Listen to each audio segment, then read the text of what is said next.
Well, welcome everybody. I'm so glad that you are here with us today as we continue to talk about the FAFSA. This is the fourth month in a row that for the Wednesday webinar, we have focused on the FAFSA. That is not traditional and that won't continue into next year is my assumption. But for now, this is the hot topic of the day. So I am Mila Tappan, the manager of College Access and Outreach here at FAME. And with me today is Michelle Radley. And she is our college access counselor that covers kind of the middle part of the state. And so Michelle's going to be monitoring your questions and answers with the Q&A. And what she's going to do is I'm going to stop periodically and ask her if there are some questions that I should address live. Anything that we don't get to either live or a written response during the session, we will follow up on afterwards. We have disabled the chat, and that's just because when people ask questions in the chat, it's harder to keep track of them. So if you can just ask them in the Q&A, that's wonderful, and it makes sure that we'll see them and do our darndest to make sure that we respond to them as well. So this presentation is being recorded. It will be sent out to everyone who registered for today's session. It will be posted on YouTube and on our website. As I said, the slides will be included as well when we send you out the email for everyone who was registered. So let's go ahead and get started. So the first thing we're going to do is we're going to talk about FAFSA completion and processing updates. This information is literally hot off the presses in most of the slides. So hopefully we're going to answer a lot of the questions that you've been wondering about.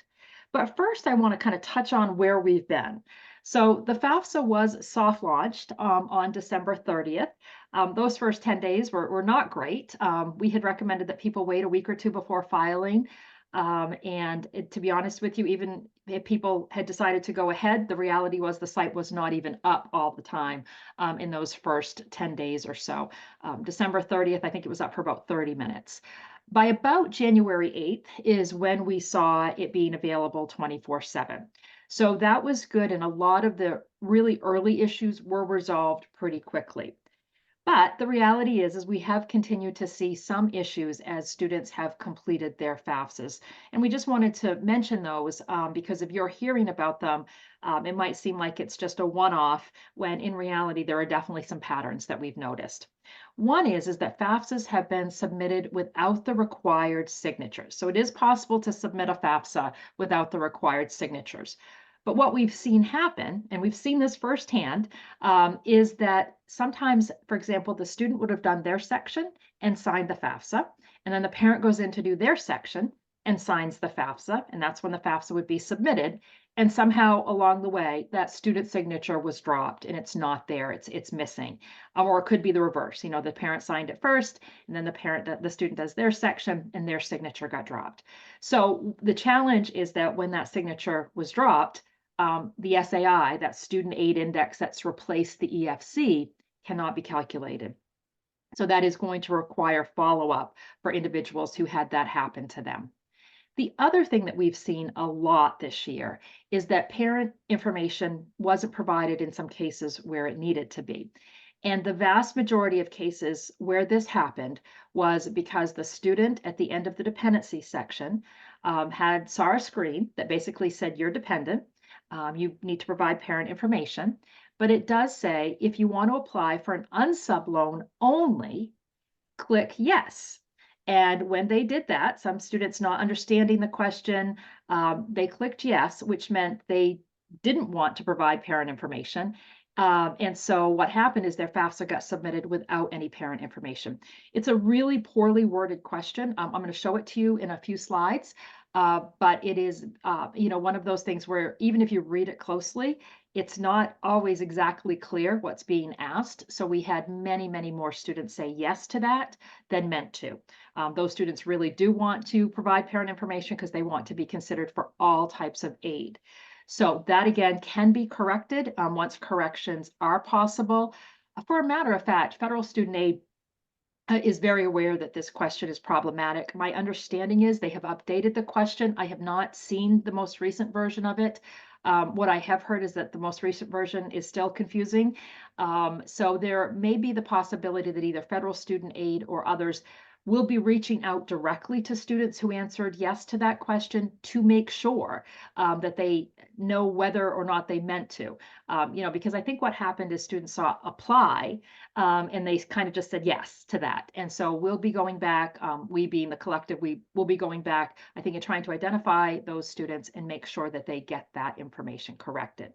So those are two big issues that we've seen with a lot of students and families, again, resulting in the fact that their SAI could not be calculated and won't be able to be calculated until they go back in and make those fixes.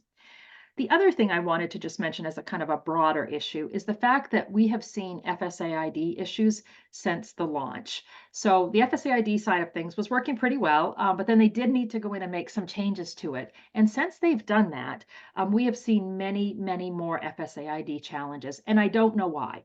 I don't know if they have tightened up security behind the scenes so that people who were able to use their FSAID now for some reason aren't able to. But what's frustrating for the students and parents, and I'll be honest, for us, is that we want to be able to help people fix these things. And in the past, we typically could, but we're having many, many more situations where the only way to get FSAID issues resolved is to call federal student aid. And as we know, and I'm sure have heard that when you call federal student aid, there are long wait times, and oftentimes the call ends by being dropped. So it's a really frustrating situation. So I just wanted to let you know that we are aware of that. We're doing everything we can on our end to resolve issues before we send anyone to federal student aid to get them resolved. But at the same time, some of those issues just cannot be resolved except by federal student aid because they've got to be able to look behind the scenes and see what the underlying issue is. So, but I want to make sure we know that there's good news. And so the good news is that many students have filed their FAFSA successfully and are reporting that it was much easier than anticipated. For a matter of fact, the way that the IRS information is coming over, we've had people think they've messed up because it was too easy. And they were surprised that they didn't have to answer more questions. So I want to really, focus as we talk about the challenging stuff, that we focus on the good stuff too. That there's really this dichotomy, people who have had a really difficult time and the people who have a really easy time. And I think that as we continue through, especially as we get to next year, I think the majority of people will have a really good, positive, easy experience filing the FAFSA. We're seeing independent students being able to file in less than 15 minutes. I've heard 8 and 10 in some cases minutes. Independent students too are finding that each of they themselves and their parents can file their individual sections, in 15 to 20 minutes. So this is going to be a good application. It's just a matter of getting some of these bugs worked out. So I'm going to go through a couple screens and then I'll see Michelle. I'll stop for a second, see what questions we have. Okay. So here's some really, really great news. As of yesterday, FAFSA processing has begun. So that is super exciting because it's been this holding pattern for a couple months now. Initially, FAFSAs were supposed to be processed in late January. So it was in November that they announced that the FAFSA, would be available as was stated before the end of the year, before January 1st. Because they had to by law. But that FAFSA processing would be delayed until late January. So we're waiting through January. And then January 30th, they announced that it was going to be delayed until the first half of March. Now, this delay was due to tables being updated, the tables that are used to calculate the student aid index. So not to go into the weeds too much, but when an SAI is calculated, a portion of the parents' and the students' income is protected. The more that's protected, the better, because that results in a lower student aid index. Well, the tables had not been updated to reflect inflation. And so when they went in and they updated them, it was an 18% increase in the tables. So what that means is 18% more of their income theoretically was protected, or the tables percentages increased by 18%. The reason that I mention this is because the updating of the tables was a really, really good thing. Just for an example, for a family that's earning about $80,000, family of 4, prior to the tables being updated, their, just a general calculation was that their SAI would be about $5,400 And with the tables being updated, their SAI is now a little over 3,000.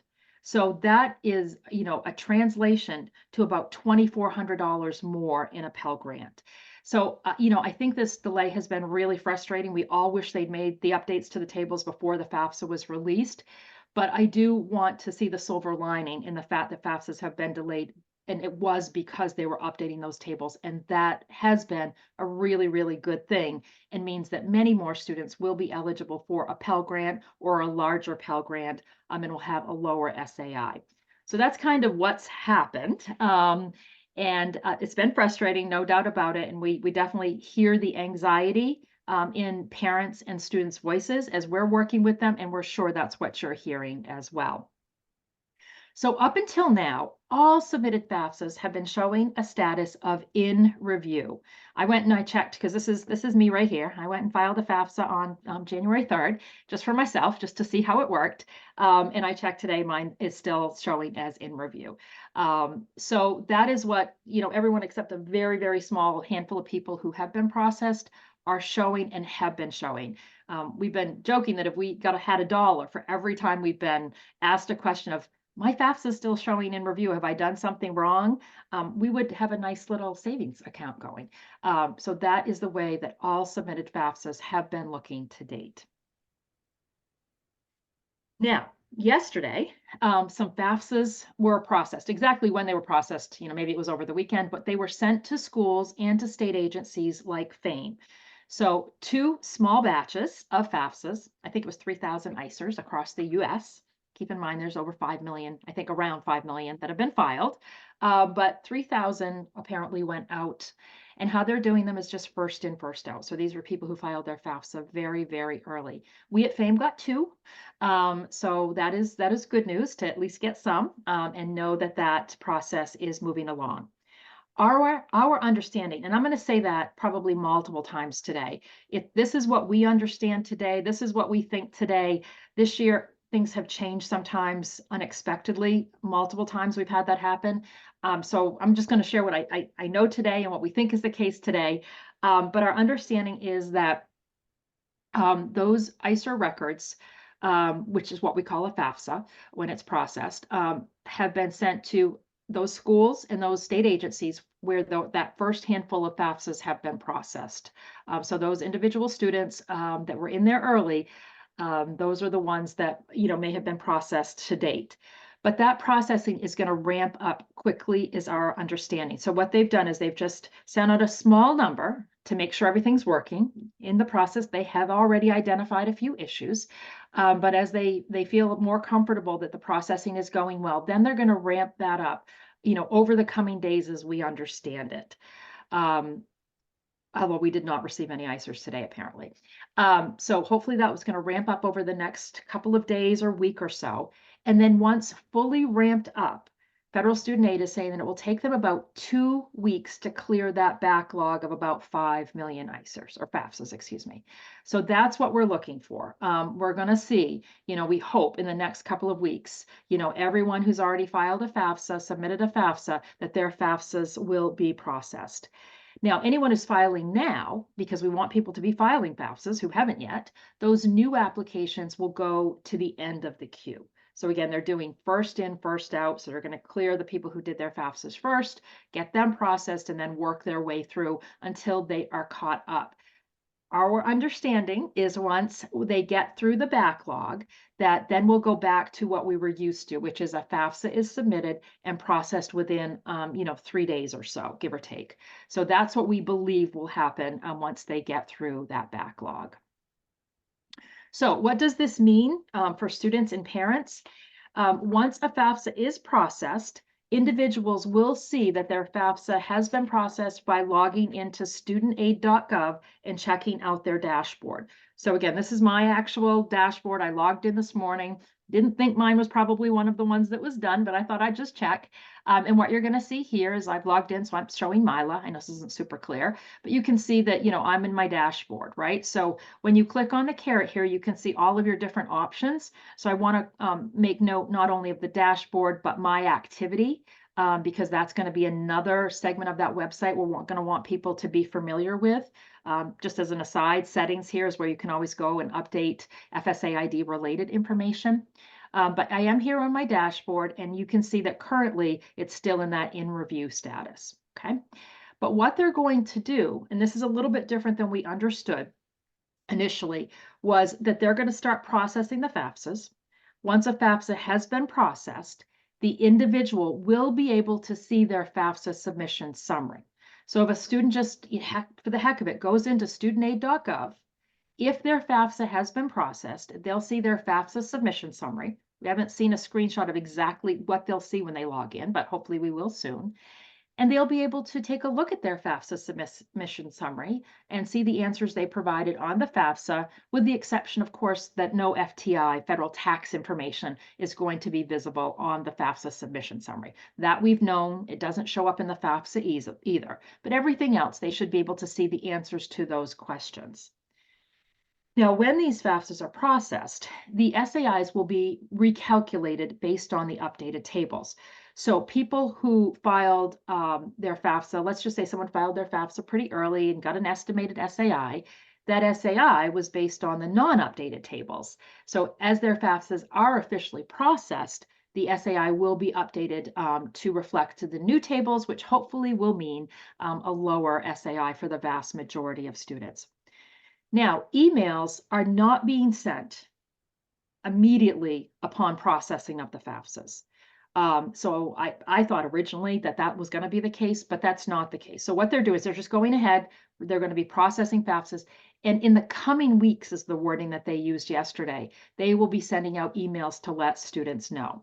And I think the reason why they're not sending those emails immediately is because although a student will be able to view their FAFSA submission summary, they will not be able to make any corrections until that backlog has been cleared.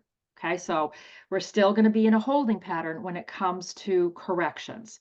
So it's going to be a case where, students will be notified that their FAFSA has been processed. Again, not immediately, but they will not be able to make corrections until all of that backlog has been cleared. So again, about 2 weeks after full processing begins is our understanding for now. What I heard yesterday was that when a FAFSA has been processed and they go into studentaid.gov, they may see something about being able to make corrections, but it's going to be grayed out. That's our understanding as of today. So I think they might be able to see where they'll make corrections. They just won't be able to do that. But one of the challenges that we've had this year is that we sometimes just don't know how things are going to work. So we have not seen this. We've seen no screenshots. But as soon as we know, we will share information. So we will send it out to school counselors. We'll put it on social media. We'll share it in our Facebook group so that people will know, okay, not only have they been processed, but now it appears that corrections can be made. So Michelle, I'm going to take a quick pause here and see if we have a question or two that need to be answered. Sure. Yeah. Thanks, Mila. So there were a couple of questions that came in pertaining to the missing signature, the dropped signature on the FAFSA. So I'm just going to go ahead and combine those together for you to answer. So generally, the question was, if a signature is dropped, how will people know that they need to go in and fix that? My understanding is that when the FAFSA is processed, students will be able to see their FAFSA submission summary, and it will tell them that the signature was missing. And they will be provided with guidance, I'm assuming, on how they go ahead and they add that signature. I'm guessing on a little bit of this today, more than I would like to guess on some of this. But what we understand to date is that students would add it by logging their signature by logging into studentaid.gov with their FSA ID if it was their signature that was missing. And that parents, if it's their signature that's missing, then the parent will need to log into studentaid.gov with their FSA ID. I think on that My Activity screen, I'd like to think that they're going to have, kind of a little bit more information, but I don't know for now. So I'm assuming that it's the FAFSA submission summary will say it, and maybe other ways that they will know that that signature is required. But again, hold tight. As soon as we know more, we will share more as well. Okay. Sure, awesome. Yeah, thank you for that. Only other question I'm going to ask is a piece of a question Mhm. regarding that email notification about processing. Mhm. So I know we don't know a lot right now, but do you know if parents will also be getting an email if the FAFSA is processed, or will that remain just to the student? So it's funny because I had it in there students only, and I think it's students only. But I haven't seen that technically in writing from federal student aid. But my understanding is, oh, I know for sure that when FAFSAs were originally submitted, that only the student got that confirmation email, and only the student on the screen even saw that they had a calculated SAI. So I think it's going to work the same way, that the notification is going to go to the students only. But again, I have not officially seen that in writing, so I'm gonna just say that's what I think. But I reserve the right to say nope, nope. Parents are getting it too, but I do think it's only students. That's the way that federal student aid is definitely progressing with this new FAFSA. Is the student is the applicant, and that has always been the case, and their communications are with the student. Okay, awesome. And then just a couple more questions that came in, real quick things. So one individual asked, can we assume that the missing signature is a correction that can't be made until the backlog is cleared? That is correct. Yes, that I can say for sure. Okay, Yes. awesome. And lastly for you, will schools still receive the ICERs even if the FAFSA is rejected or incomplete for things like missing signature or missing consents? Yes. Definitely for missing signature, and I believe for missing consent. They will, but schools and Vane get records. And if it's things like the student answered that unsub question wrong or there's a signature missing, they get the record and they get a reject code associated with it so they can, hopefully easily identify what the issue is. For the school people out there, I think the reject code is 12 for missing signatures, but that's from memory. But yes, they I believe in all those circumstances will get the FAFSA with a reject code. Great, thank you. And that is it for questions Okay. right now, Mila. Thank you. Okay, great. All right. So just a few things that they have identified as they have started processing FAFSAs. Again, these are relatively minor things for the most part, but I did want to mention them in case you see them. People who are not eligible for a Pell Grant normally are told they're not eligible for a Pell Grant. So, for example, when students have been submitting FAFSAs and are not eligible for a Pell Grant, that says that on the confirmation screen and in that email that they received. However, it appears that on their FAFSA submission summary, it is not clearly saying that. They will be resolving that. They have no timeline associated with it, but it could just cause confusion. Someone says, oh, in my email, it said that I wasn't eligible for a Pell Grant, but now my FAFSA submission summary doesn't say that. So it's not that it's saying that they are eligible, it's just not saying that they're not. So I just wanted to give the heads up on that. Pell Grant eligibility is not displaying for provisionally independent students. What I mean by a provisionally independent student, that's a new term this year. Those are the students who, for example, have a difficult situation, unusual circumstance, and so they're not able to provide parent information on the FAFSA. They're able to submit their FAFSA. Think of these as the dependency override students. They're able to submit their FAFSA, but initially what was supposed to happen is their Pell Grant eligibility was supposed to be calculated and displaying, but apparently it's not on their FAFSA submission summary at this point. We had hoped that it would be, and it is the plan for it to be, because the goal is to have those students continue to follow up, right? They're provisionally independent. They need to follow up with their schools and work with their schools, but hopefully knowing that they're eligible for a Pell Grant, because the vast majority of them will be, is that initiative or that one more reason to make sure that they follow up. But again, that will be resolved. We just don't have a timeline. And then this one, I don't think we'll see a lot of these, but if the family size is missing, which I have not seen that happen a lot, but apparently it must be happening enough that they've reported it. Their SAI won't be calculated. So that's one thing. But the concerning piece, more so, is that their FAFSA submission summary will not say why their SAI has been calculated. So as we start to see FAFSA submission summaries, if it's not clear why it wasn't calculated, like due to a missing signature or something else, check and make sure family size was okay. And I want you to check that anyway, and I'm going to touch on that in just a moment. but there is no timeline at the moment for these issues. I think they're working on the ones that are really significant ahead of, some of these that are probably a little less impactful. Okay, so other identified issues. So on certain internet browsers, the My Activity section, so a minute ago when I said, when you go to studentaid.gov and you log in and you can see, your dashboard and all those things, under My Activity, it's not always loading if there's already a FAFSA submitted when some browsers are being used. So just in general, we want to use Mozilla Firefox, Apple Safari, or Google Chrome to get the best performance out of this site. So if you're having an issue and using one of those other browsers, be sure to try using one of those 3 recommended browsers. And then one other little thing, and I just was reminded of it today when I logged in. We've shared this in other presentations, but every time someone logs into Federal Student Aid, they get this email that said your FSA ID information was changed. And that's not correct. It's not, it's just happening every time someone logs in, even though they're not changing any information. So if you're seeing that or you've heard concern about that, I know I hate to ever say just ignore it, but in this case, they can just ignore it. So what to expect as far as FAFSA corrections. So once the backlog is cleared, then corrections will be able to be made, including adding those missing signatures, correcting answers to questions, and we're going to go through in a moment some of the questions that we'd love to have people double check, and adding additional schools. So that's been another ramification of not being able to make any corrections, is that also has meant that students can't add additional schools. So if a student back in January filed their FAFSA and then decided to apply to another school or 2, they have not been able to add those schools yet. So until corrections can be made, after the backlog's cleared, hopefully in a couple of weeks, they can't add those other schools. So those other schools are not going to get their ISER until that happens.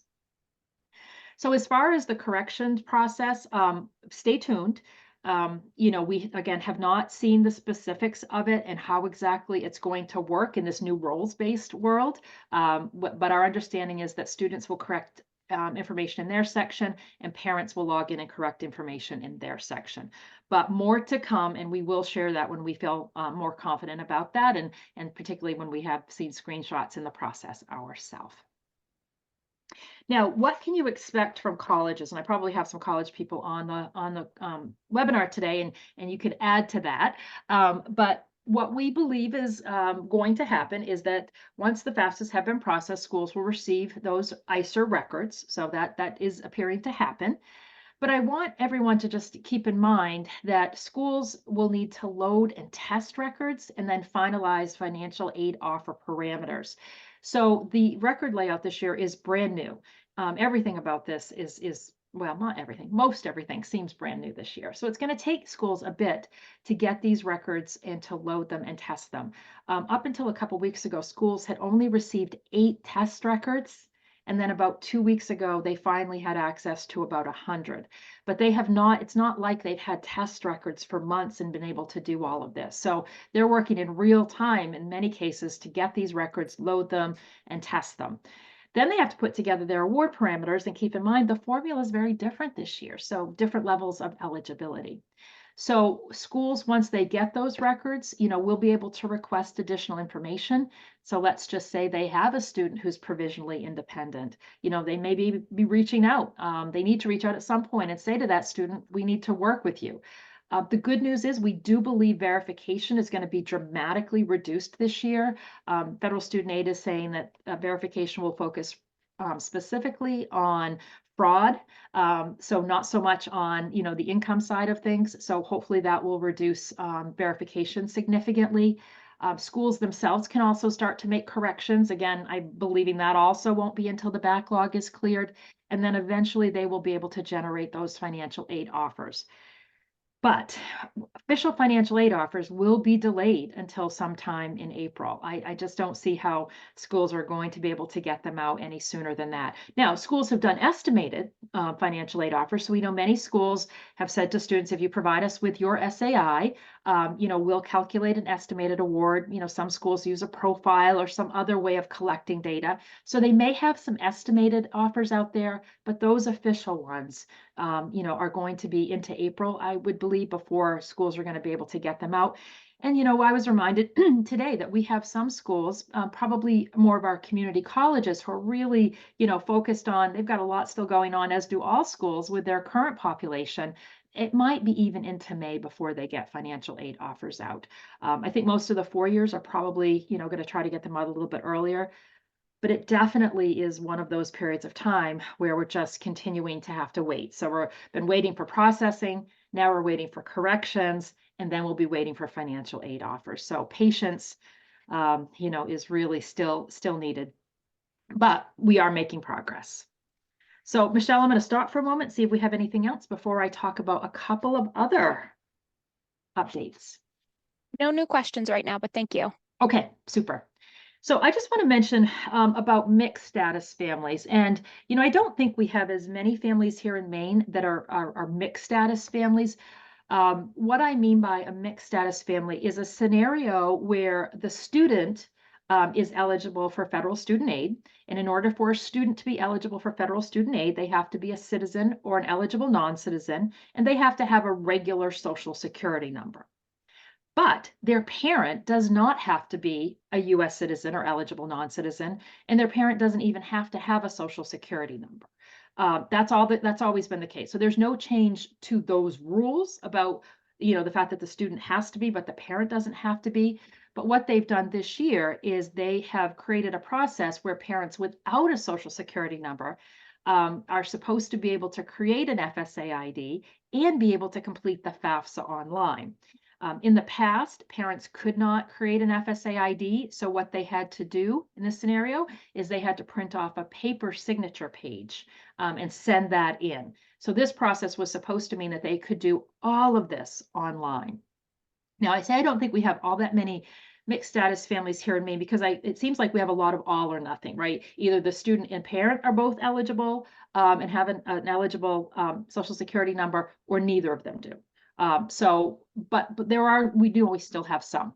So I just wanted to share that those families have not been able to file a FAFSA to date until yesterday. And then yesterday, or maybe over the weekend, we heard a few might have been able to. So I'm not sure exactly. They probably put the fix in on Friday, maybe. But technical fixes have resolved this issue. So those mixed status families should now be able to log into the FAFSA and complete all of the FAFSA. So the student should be able to complete their section and invite their parent. The parent should get the invitation, and then the parent finish their section. And that's the way they recommend, federal student aid recommends it, that the student start it, invite their parent, and then the parent go in and complete it. That being said, once they put in the fix, they found a couple of additional issues. And those issues are that anyone who is in this scenario, anyone who does not have an SSN, their information is not going to come over from the IRS. It is supposed to, but it's not working right now. So everyone who does not have a Social Security number is going to need to manually enter their tax return related information.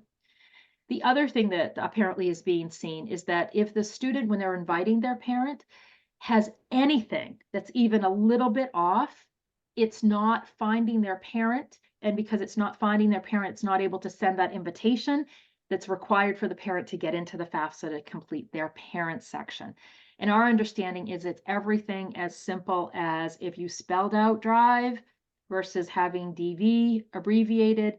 It's really, really little things that are causing this not to work, this matching process to not work.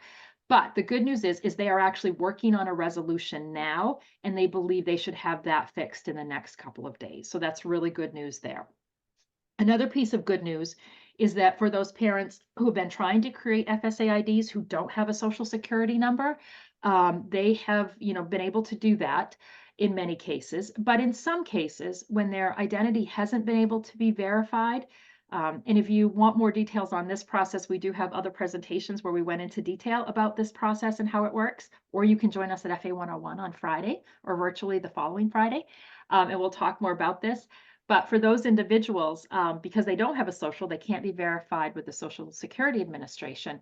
So they see a couple of questions at the end that verify their identity. There are 4 questions that come from TransUnion. In some cases, those questions aren't there, or people miss those questions. What those families had to do, what those individuals had to do initially was if their information wasn't, their identity wasn't verified, they had to call federal student aid. And we've already talked about what that meant, right? That meant holding online, that meant calls often getting dropped. But what they instituted last week is if someone fails that identity verification, they'll automatically be sent an email with a case number. So what they had to do before is call to get that case number and email, but now that's being generated automatically. So that should make that part of the process a little bit easier as well. And then I just wanted to mention a few other issues that have been resolved. So these issues, I just grabbed them from Federal Student Aid's announcement. So what you see listed here are what the issues were, but they have been resolved. So I don't know if Randy's out there with me, but Randy, if you are out there, they have fixed the issue that you were the first person that notified me that was a problem, which was when students were entering their alien registration number. That if it ended in a 0, it wasn't working. So they have fixed that.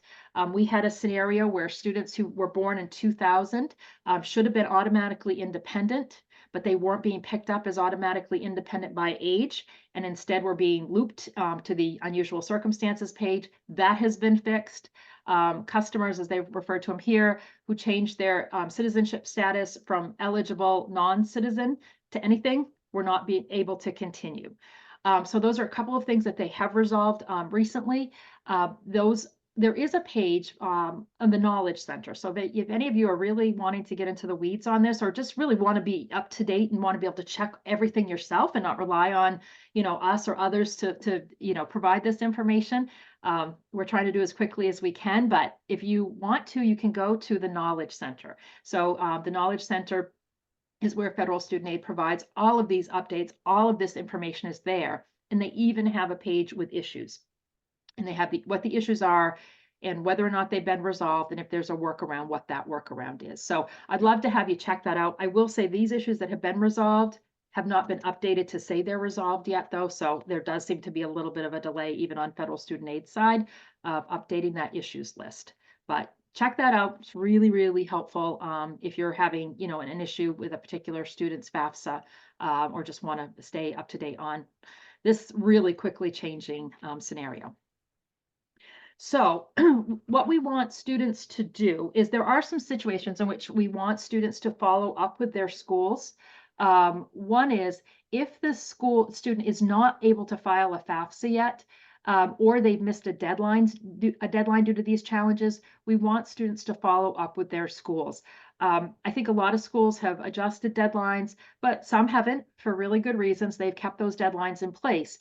But we do still have some students who can't file a FAFSA, and it's largely due to FSAID issues. Or we have students who maybe now have been able to file a FAFSA, but they missed a deadline that was in the past. So it's really important to encourage those students to contact their school. I think schools are being as flexible as they possibly can be, but they need students to reach out if they're in that situation. The other situation I wanted to mention is that there are times when we want students to reach out to schools if they have special circumstances and they need to be reviewed. So basically they need to do an appeal. So for example, I know there was a lot of talk about this early, that the parent SAI is no longer divided by the number in college.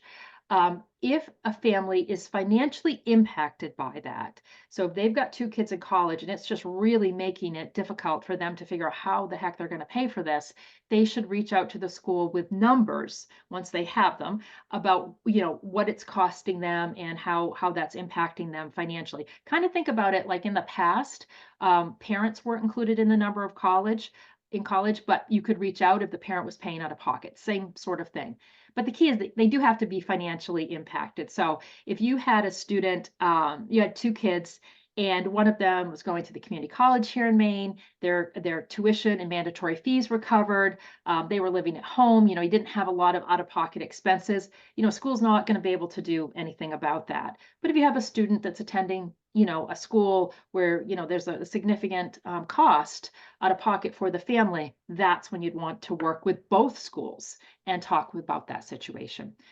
As is always the case, we want families to contact the school if there's been a change in income or other circumstances not reflected on the FAFSA. So just like always, we want, you know, schools only know what they can see on the FAFSA. So if something has changed, students should be reaching out to those schools. Some schools are going to say, hold tight, we got to get a little of this other stuff done first. But it's really important that schools know that students need them to take another look at things. I think schools also are looking at, you know, admission deadlines, deposit deadlines, and things like that. Some schools have changed from May 1, some have not yet. Some are being very flexible though. So it's going to be important and to all of those students out there that are maybe looking at multiple schools, they need to know what their financial aid offers are before they make a decision, I would think. You know, if cost is an issue, which I think it is for the vast majority of families, you've got to have that information. So first reach out and see if the deadlines have changed at any of their schools. And if the deadline hasn't changed, but they need more time, then they should reach out to the school and ask them if they can have an extension or they can have some flexibility in terms of when they have to make the date by which they have to make that decision. Okay. All right. I'm going to move on to another topic. But first, Michelle, is there anything more? Nothing new for you, Mila. Thank you. Okay, super. All right. So FAFSA filing. So we've kind of talked today about where we're at, where things stand as of today. But I would be remiss if I didn't talk about the fact that the reality is that FAFSA filing is way down this year. So currently in Maine, our high school seniors are filing at a rate of about 20% less than last year.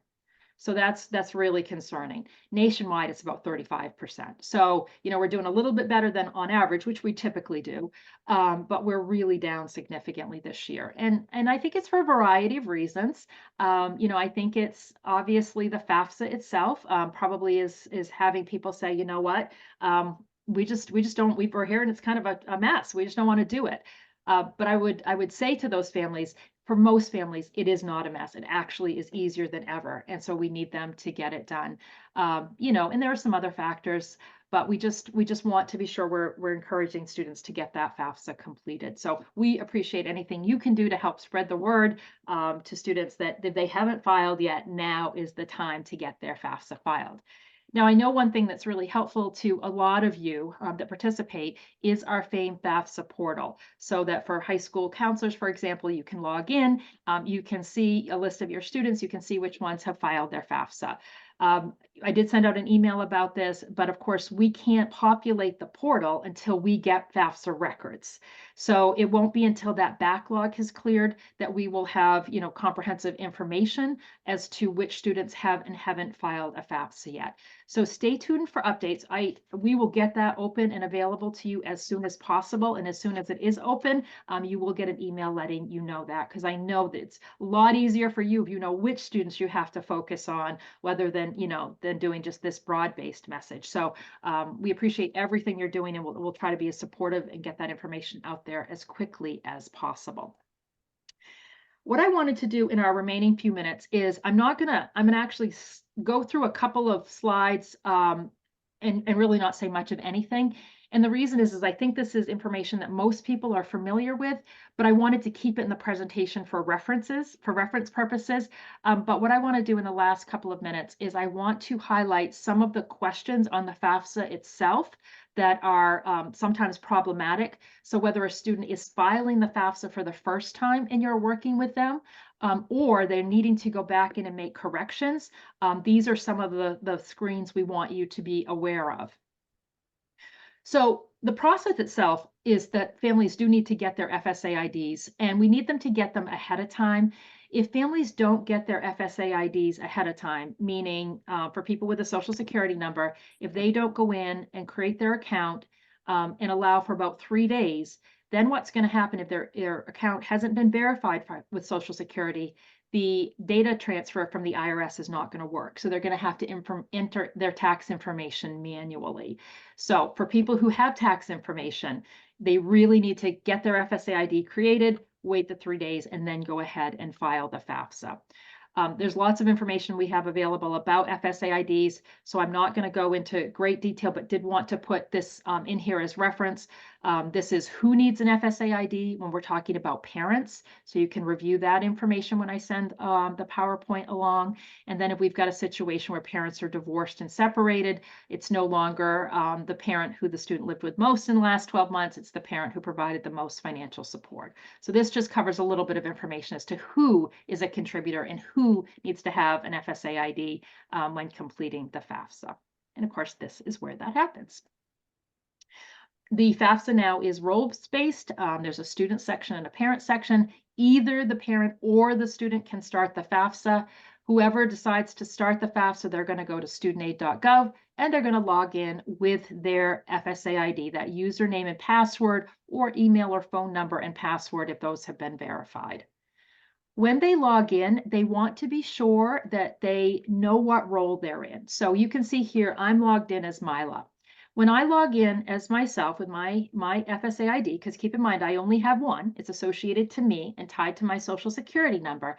I want to be really careful because we've seen issues with this, I want to be really careful what role I'm in. So for example, if I'm filing a FAFSA for myself, I'm a student. If my kids are getting old enough that I don't have to do FAFSAs for them anymore, but if I were doing a FAFSA, say for Noah, I would click on parent.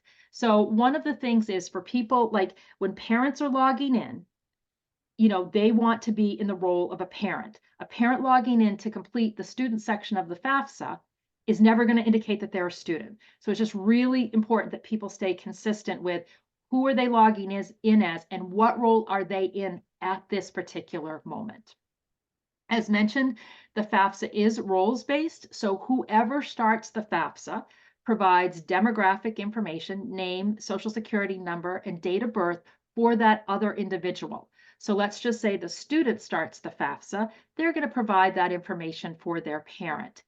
It's critical that that be correct, because what that information does is it results in an invitation being sent to their parent in this case. That invitation is how the parent gets into the parent's part of the FAFSA. Let's say the parent starts the FAFSA. They're going to provide the student's demographic information. The student will get the invite, and that invite is how they will get into the student section of the FAFSA. So this invitation piece is critical because it's what ties the student section and the parent section together. Now, regardless of who starts the FAFSA, again, the other party will receive an email, but I don't know that those are always going consistently. I wouldn't even worry about the email. Once the student or parent has completed that section of the FAFSA, what the other party wants to do is just go directly to studentaid.gov and log in with their FSA ID. So let's just say that I had a younger kiddo. He started the FAFSA, he invited me, then as the parent, I go and I log in with my FSA ID and I should see an invitation there. So Ellie Anderson is actually my niece. So Ellie did her FAFSA first. She invited my sister by putting in my sister's demographic information.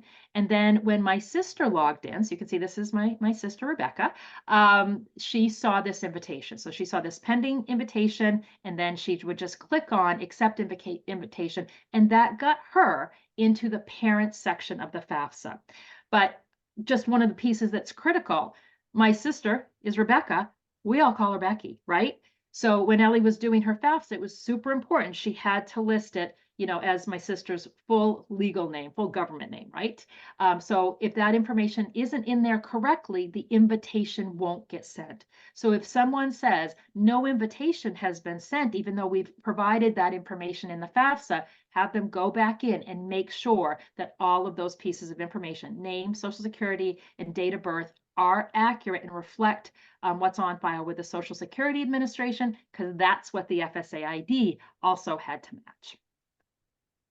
Consent and approval, we've been talking about this one, for a while now, but consent approval is required It's a long page, but they'll see kind of a summary of what's required or what it means, and then they will have to scroll down to the bottom to click approve. It's critical that they do this because if they don't provide consent and approval, they're not eligible for federal student aid. So it's just they have to provide that. This part's actually going much more smoothly this year than I would have anticipated, but just always want to make sure people realize that they are providing that consent and they have to receive federal student aid. And that's even if they don't file taxes, that's still required. This is that bad question. Okay, this is question 8. And it is the unsub question. Now, this is the old screenshot. So I do believe that they've updated this question. But for now, or in the past, for all those students who have done their FAFSA, this is what they saw. So a lot of students, whose parents were going to provide information, they all should have said no to this question. But some of them, far too many of them said yes. Okay, so this is that tricky question. So for a dependent student, whose parents are going to provide information because they have to for the student to be considered for all types of federal student aid, they need to say no. And I understand there's some discussion at federal student aid of actually defaulting the question to no so that it actively has to be changed, but we don't know if that will happen yet, but let's watch and see if that happens. The only people who should be saying yes to this are students who don't have an unusual circumstance, who's, they live with their parents, they're required to provide parent information, but their parent simply refuses.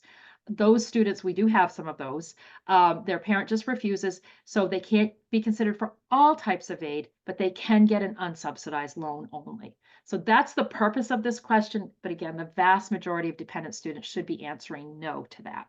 And those who answered yes will be able to fix it by going in and changing the answer to no. When a student is inviting their parent, they only want to list information for one parent here. I don't know why it has two, because even up here it says we recommend that you only fill it out for one. So you should only be entering information for the parent who's going to complete the FAFSA, even in a case where both parents' information is required, which is the case with married parents. The other parent's information will need to be added later, but it should not be added here. It just is causing some weird things to happen. All right, family size. I said I was going to come back to this one. So the family size question basically says, is the parent's family size different from the number of individuals claimed on their 22 tax return? What we thought was going to happen was that family size was going to be calculated based on the 22 tax return. And so that most people would have that come over, and that only people who needed to make a change because something was different would need to make an update to this question. But the reality is that we have not yet seen a family size of more than 3.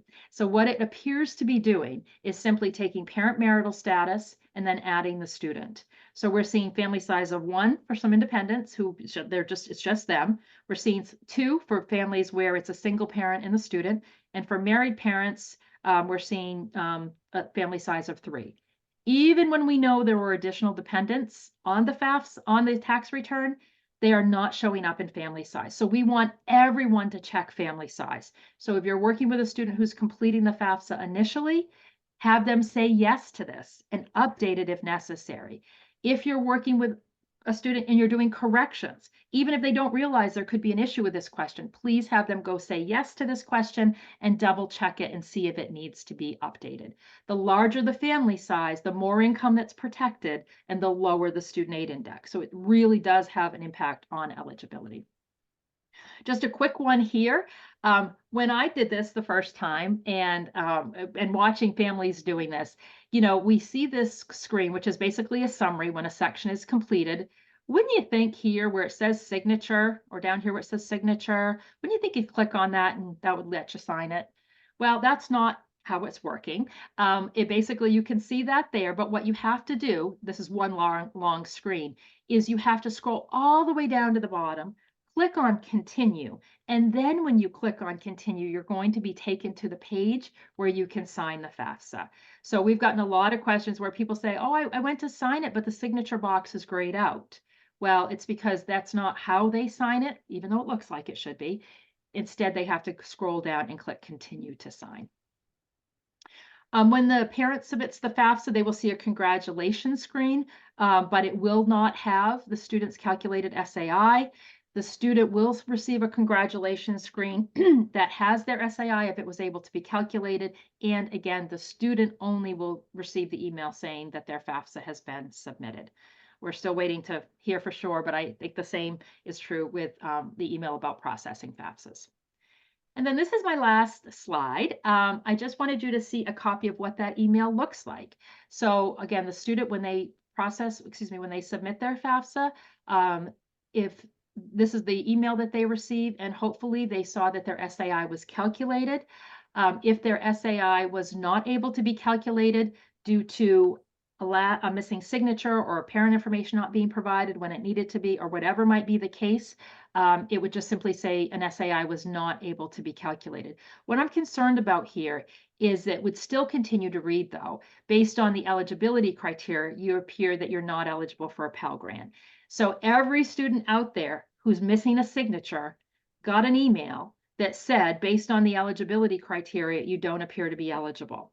So when that signature is added, they may well be eligible for a Pell Grant. So I wish they would not have done that, but they did, and that's the way that it's worded. So I've heard from parents who students were eligible for Pell Grant last year, but they're getting this saying they're not eligible this year, and it's because it couldn't be calculated due to a missing signature. Once that signature is added, anticipate that many cases they will be eligible for a Pell Grant. If they're looking for that email because they need a copy of it, the email came from the U.S. Department of Education with the subject line of "We received your FAFSA form." All right, that is what I had for today. Michelle, are there any other questions that have appeared in the Q&A? Sure. Yeah, there's one question that came in. So this individual asked, one of their students had the question, "Are your parents married?" She put yes, because even though they've been separated for years, so I'm assuming that means physically, like they haven't been together, and that other parent is MIA. What should they do in this case? If they write yes, it asks for obviously both of them to put their info.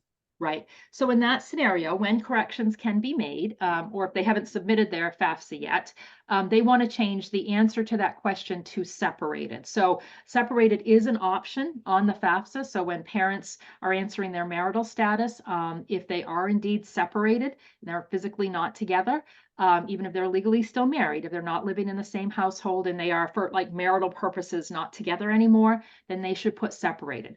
Once they put separated, it will only need one parent's information. Now, just a little caveat here though, if they need parent information for just the one parent, if that one parent filed as head of household or single in 22, their information should pull over from the IRS. However, if that parent in 2022 filed a joint tax return with their spouse, then they are going to have to enter their income information manually. And the reason is because the information is there, but because they know that the tax return status is a married filed joint return, but the current marital status is separated, it doesn't know how much of that income is applicable to that parent. So that parent will need to manually enter that information, but it should be only for that one parent. Okay. Great. And that's the only question I have right now, unless anybody else wants to toss any in there that they had at the end of this. All right, I have turned on the chat, so just in case people, at this point want to say anything in these last couple of moments, you can certainly do that, whether it's share your thoughts or ask questions. I am going to just real quickly mention that I alluded to it a moment ago. We are having FA 101 this Friday. It's not too late to register. Registration ends tomorrow for this event. So you can still join us if you would like to. And then next Friday, the 22nd, we are doing it virtually. So we will be doing the same content as we're doing in person this Friday. We'll be doing it virtually on March 22nd. So we would love to have you. You still do have to register, so we can send you the links, but we'd love to have you register to join us for that as well. If you're not able to join us for either, we will, when we do the session virtually, be recording those sessions and posting them to our website. All right, great. Looking forward to seeing a lot of you on Friday. Any other questions before we call it a day? It is 2 o'clock. We did have one more question pop in the chat. It just asked, I have 2 students struggling with getting VA benefits because of one parent having a disability. Can you help? Yeah, reach out to us, send an email, you can send it to me or any of us at FAME. And we do have a contact person, and we can provide some general information about how to proceed with veterans benefits. We can't figure it out for them, but we can tell them where to go and who to reach out to get that assistance. Perfect. Thank you, Mila. You bet. Stop recording.